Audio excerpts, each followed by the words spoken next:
तो आज से मैं एक नया डोंगा एक्सप्लेन करने जा रहा हूँ जिसका कि स्टोरी लाइन वेलोड स्टार की तरह ही है, लेकिन इसमें री इनकारनेशन के ऊपर बेस्ड है। तो आपको ये डोंगा काफी ज्यादा पसंद आएगा। तो इस डोंगा के स्टार्टिंग में हमें चारों तरफ डिस्ट्रक्शन दिखाया जाता है जहाँ पे वोल्केनो इरप्ट हो रखे होते हैं और हमें नरेटर वॉइस बता देता है जो डोंगा का मेन लीड होता है, जो कि बता रहा मैं इस ड्रैगन स्टार प्लेनेट का ड्रैगन गार्जियन हूँ। तो ये बात है आज से लगभग हजारों साल पहले की, जहाँ पे एक बार अलग अलग डायमेंशन के डेमंस आके इस प्लेनेट पे अटैक कर देते हैं, जिससे कि मैं इस प्लेनेट को प्रोटेक्ट कर रहा था अपने कुछ जनरल के साथ मिलकर, जिसमें से मेरे कितने सारे जनरल मारे गए थे, लेकिन मेरा एक जाबाज जनरल जो कि उन सभी जनरल्स को लीड कर रहा था और मैं उन सभी को प्रोटेक्ट कर रहा था एक गार्जियन ड्रैगन होने के नाते। और मैं आपको बताना चाहता हूँ इसमें गार्जियन ड्रैगन उसे कहते हैं जो कि गॉड बनने से एक स्टेप पीछे रहता है, जहाँ पे वो बोल रहा होता है कि आखिरकार हम लोग वो वॉर जीत गए काफी सारे डायमेंशन और गैलेक्सी के खिलाफ। लेकिन उसके बाद मैं डीप स्लीप में चला गया और उसके बाद जब मेरी आंख खुली तब हजारों साल बीत चुके थे और तब एक आम आदमी बन चुका था, क्योंकि मेरी डिवाइन ड्रैगन बॉडी गायब हो चुकी थी और मेरा नाम था गु जेंग फेंग। यहाँ पे हमें जेंग को दिखाया जाता है जो कि एक मॉडर्न इरा में आ चुका होता है, जो कि काफी ज्यादा मॉडर्न होता है। और इस सब ग्राफिक्स को देख के आप लोगों को स्वेलोड स्टार का याद आ रहा होगा।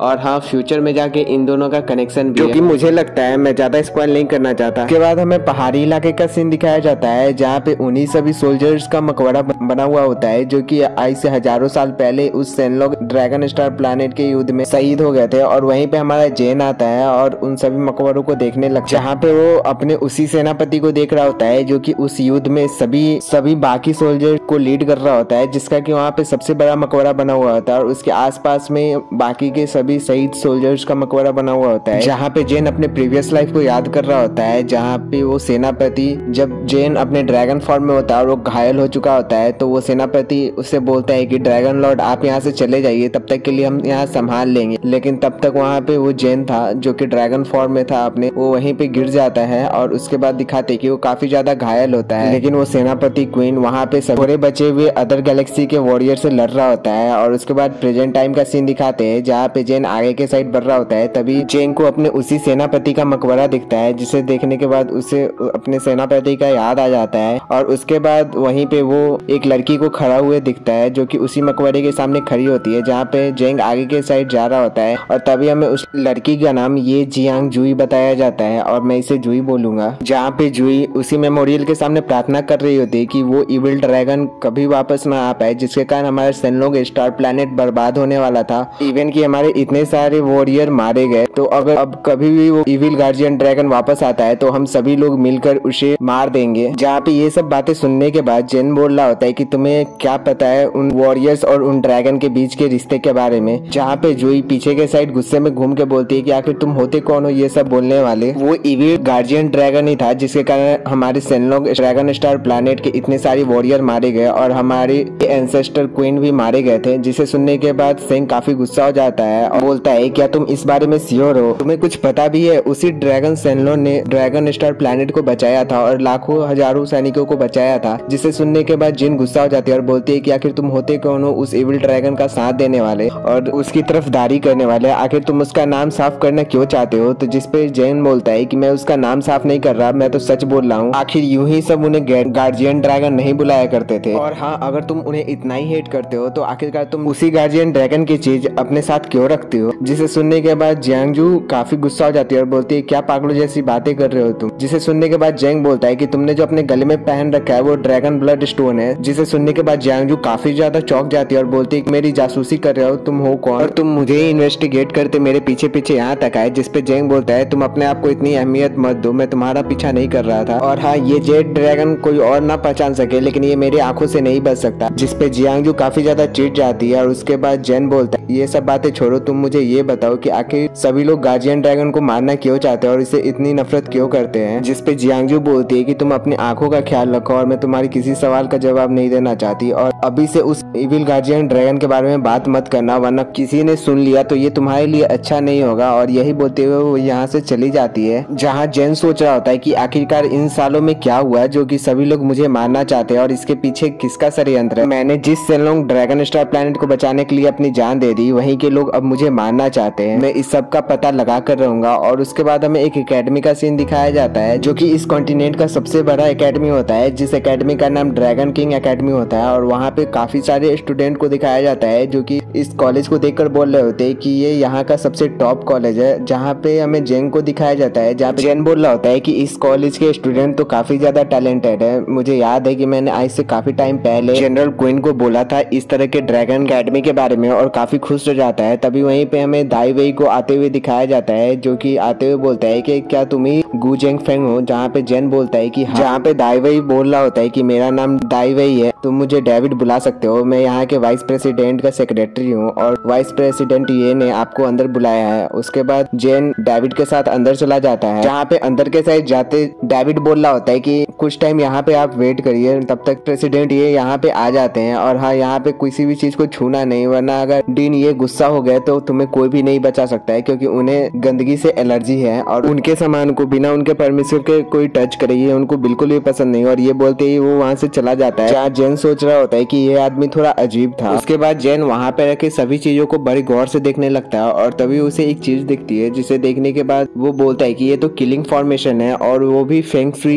Killing formation. आखिरकार ये किस तरह की पर्सन है जो कि अपने ऑफिस में इस तरह के किलिंग फॉर्मेशन को लगा रखा है। और उसके बाद जेन अपने पावर का यूज करके वहाँ पे रखे उस ड्रैगन पेंटिंग को काफी गौर से देखने लगता है और बोलता है कि आखिरकार मुझे मिल ही गया। और वो उस पेंटिंग को देख ही रहा था, तभी उसके पीछे से आवाज आती है कि आखिरकार तुम यहाँ क्या कर रहे हो। और इसी के साथ हमारा एपिसोड 1 समाप्त हो जाता है और एपिसोड 2 का स्टार्ट होता है, जहाँ पे हमें दिखाते हैं कि पीछे से बोलने वाली लड़की और कोई नहीं जियांग जुई होती है, जो कि और कोई नहीं बल्कि वही उन सोल्जर्स के मोन्यूमेंट के पास वाली लड़की होती है जो कि अंदर के साइड आ रही होती है। जिसे देखने के बाद जेन बोल रहा होता है कि मुझे पता नहीं था कि हमारी किस्मत इतनी जल्दी हमें फिर से वापस मिलवा देगी। जिसे सुनने के बाद जियांग जुई बोलती है कि क्या सच में तुम ही वो हो जिसे ग्रैंडपा लॉन्ग ने रिकमेंड किया है। जिसे सुनने के बाद जेन बोल रहा होता है कि हाँ मैं ही वो हूँ जिसे कि मिस्टर लॉन्ग ने ड्रैगन किंग एकेडमी के ट्यूटर के रूप में यहाँ रिकमेंड किया है, बस मुझे पता नहीं कि मुझे कब से ज्वाइन करना है। जिसे सुनने के बाद जियांग जुई बोलती है कि क्या तुम्हारे पास टीचर क्वालिफिकेशन सर्टिफिकेट है। तो जिसपे जेन बोलता है कि नहीं मेरे पास नहीं है, लेकिन मेरे पास यहाँ के सभी ट्यूटर से ज्यादा क्वालिफिकेशन है। तुम्हें तो खुद को लकी समझना चाहिए कि मैं इस ड्रैगन किंग एकेडमी में पढ़ा रहा हूँ, तुम तो बहुत फेंकते हो, आखिरकार मैं तुम्हारा विश्वास क्यों करूँ। जिसपे कि जेन बोलता है कि अगर विश्वास नहीं करना तो तुम मेरा टेस्ट ले सकती हो। इस पे जियांग जुई बोलती है कि आखिरकार तुम्हारे पास टीचर क्वालिफिकेशन सर्टिफिकेट नहीं है तो यहाँ पे क्यों बेखड़ा कर रहे हो, चुपचाप यहाँ से बाहर निकल जाओ। जिसे सुनने के बाद जेन बोलता है कि ये रहा मिस्टर लॉन्ग का रिकमेंडेशन सर्टिफिकेट, आखिरकार तुम मेरा विश्वास नहीं करती तो क्या तुम अपने ग्रैंडपा का विश्वास नहीं कर सकते। लेकिन अगर टीचर क्वालिफिकेशन सर्टिफिकेट इतना ही जरूरी है तो मैं एक ब्लैक मार्केट से खरीद लूंगा। जिसे सुनने के बाद जियांग जुई गुस्सा हो जाती है। तभी दिखाया जाता है कि जेन बोलता है कि तो फिर ठीक है, और उसके बाद फिर से वो जियांग जुई से बोलता है कि लगता है इस एकेडमी में तुम्हारे बहुत सारे दुश्मन है। जिसे सुनने के बाद जियांग जुई बोलती है कि आखिरकार तुम्हारे कहने का क्या मतलब है। इस पे जेन बोलता है अगर मैं सही हूँ तो इस पूरे ऑफिस में फेंग शुई 9 यिंग यांग किलिंग फॉर्मेशन बना हुआ है।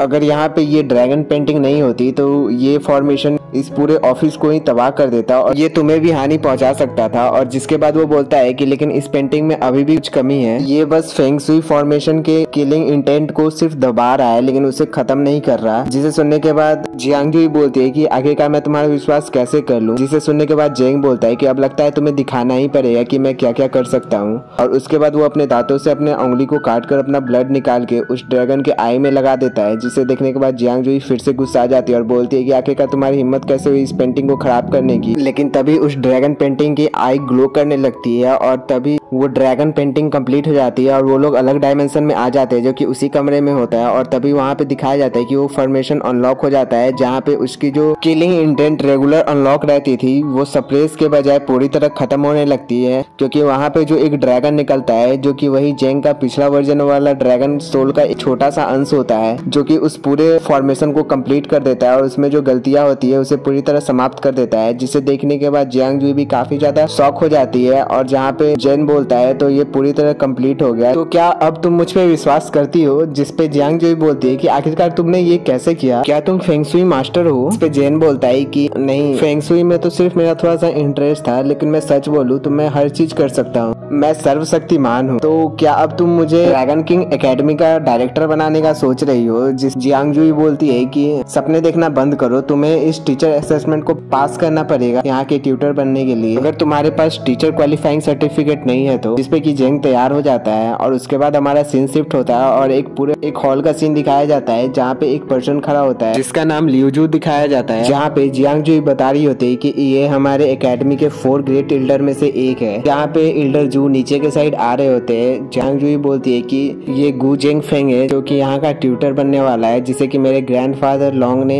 रिकमेंड किया है। तो हम दोनों इनका टेस्ट लेंगे और देखेंगे कि ये सच में क्वालिफाई है कि नहीं। जिसे सुनने के बाद इल्डर जू बोलते हैं कि क्या सच में इसे हेड ने रिकमेंड किया है, और वो जेंग को ऊपर से नीचे की तरफ देखने लगते हैं और बोलते हैं तो क्या तुम्हारे पास ट्यूटर क्वालिफाइंग सर्टिफिकेट है? जिसपे कि जेंग बोलता है कि नहीं। तो इल्डर जू बोलते हैं कि तो फिर यहाँ पे कोई भी रिकमेंडेशन नहीं चलता। जिसपे कि जियांग जुई बोलती है लेकिन हमारे पास दूसरा ऑप्शन भी है, अगर तुम्हारे पास इतना टैलेंट है कि तुम हमारे टीचर असेसमेंट एग्जाम को पास कर लेते हो तो हम तुम्हें टेम्पोररी यानी कुछ टाइम के लिए हमारे कॉलेज में ट्यूटर बनाकर रख सकते हैं, यानी टीचर बनाकर रख सकते हैं। जिसपे कि इल्डर जू भी तैयार हो जाते हैं और बोलते हैं कि हालांकि तुम्हें पैट्रियार्च लॉन्ग ने रिकमेंड किया है तो जरूर तुमने कुछ देखा होगा, तुम्हारा टेस्ट बिल्कुल भी आसान नहीं होने वाला है, तुम्हारा टेस्ट मैं पर्सनली लूंगा। जहाँ पे जेंग भी तैयार हो जाता है, जहाँ पे ग्रेट इल्डर बोलते हैं कि तो फिर मेरे पीछे आओ, और उसके बाद वो दोनों भी उनके पीछे चले जा रहे होते हैं। जहाँ पे ग्रेट इल्डर बोल रहे होते हैं हमारे ड्रैगन किंग एकेडमी का ट्यूटर बनना है इतना भी आसान नहीं है। अगर हमारे ड्रैगन किंग एकेडमी के ट्यूटर बनना है तो तुम्हारा स्ट्रेंथ कम से कम गोल्ड लेवल तक होना चाहिए, और तुम्हारा पहला असेसमेंट भी यही है कि तुम्हें उस 10 गोल्ड लेवल वॉरियर के सामने 1 घंटे तक टिकना होगा, तभी तुम्हें फर्स्ट असेसमेंट के एग्जाम में पास माना जाएगा, वरना तुम्हें इस एग्जाम से डिस्क्वालीफाई कर दिया जाएगा। तो क्या तुम समझ चुके हो? जिसपे कि जेंग बोलता है कि हाँ मैं समझ गया हूँ, लेकिन अगर मैं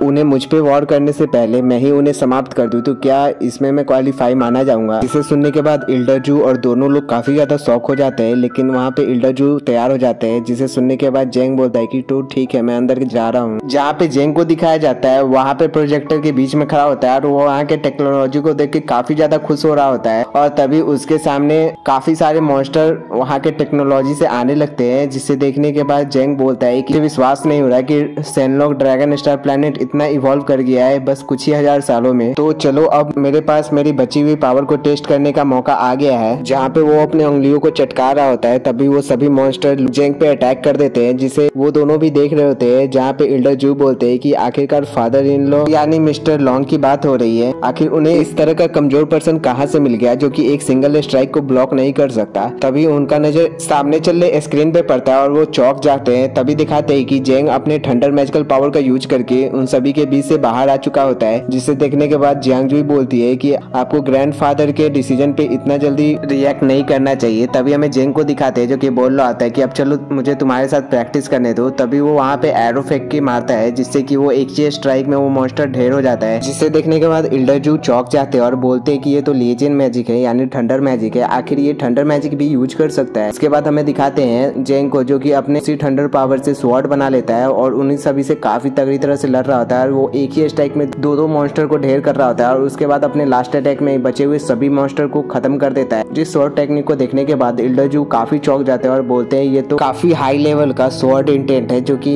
हमारे यहाँ के बड़े मार्शल आर्टिस्ट भी नहीं कर पाते हैं। तो आखिर ये बंदा किस तरह का मॉन्स्टर है जो कि मैजिकल पावर और स्वॉर्ड इंटेंट दोनों को कंबाइन प्रैक्टिस कर सकता है। और उसके बाद हमें जेंग को दिखाते हैं जो कि अपने विंड एट्रीब्यूट को यूज करते हुए उन सभी के बॉडी को हवा में उड़ा देता है और उन सभी के बॉडी को डिस्ट्रॉय कर देता है। और ये सब करने में उसे सिर्फ 5 मिनट लगे होते हैं। जिसे देखने के बाद सभी लोग चौंक जाते हैं। जहाँ पे जियांग जुई बोलती है तो ग्रेट इल्डर आपको इसका परफॉर्मेंस कैसा लगा और इसका जो विंड एट्रीब्यूट था वो कैसा था? जिसे देखने के बाद इल्डर जू बोलते हैं कि इसका परफॉर्मेंस ओवरऑल काफी अच्छा था, लेकिन जो इसका एटीट्यूड है और इसका शो ऑफ ये मुझे बिल्कुल भी पसंद नहीं आया। जियांग जुई बोलती है लेकिन मैं इसका पूरा अपोजिट सोचती हूँ। जिस वर्ल्ड में सिर्फ स्ट्रेंथ का रिस्पेक्ट होता है वहाँ पे शो ऑफ करना कोई बड़ी बात नहीं है। तो लगता है अब मेरी फैमिली ने किसी गलत बंदे को रिकमेंड नहीं किया। अब लगता है हमारे ड्रैगन किंग एकेडमी को पावरफुल मेंटोर मिलने वाला है, जिसपे कि ग्रेट इल्डर जू बोलते हैं। लेकिन वो सब तो इसके बचे हुए 2 असेसमेंट पे डिपेंड करता है। और इसी के साथ ये एपिसोड यहीं पे समाप्त हो जाता है। आशा करता हूँ कि आपको ये सीरीज पसंद आया होगा। अगर आपको ये सीरीज पसंद आया है तो प्लीज इस वीडियो को लाइक करना, चैनल को सब्सक्राइब करना और एक प्यारा सा कमेंट कर देना। राधे राधे।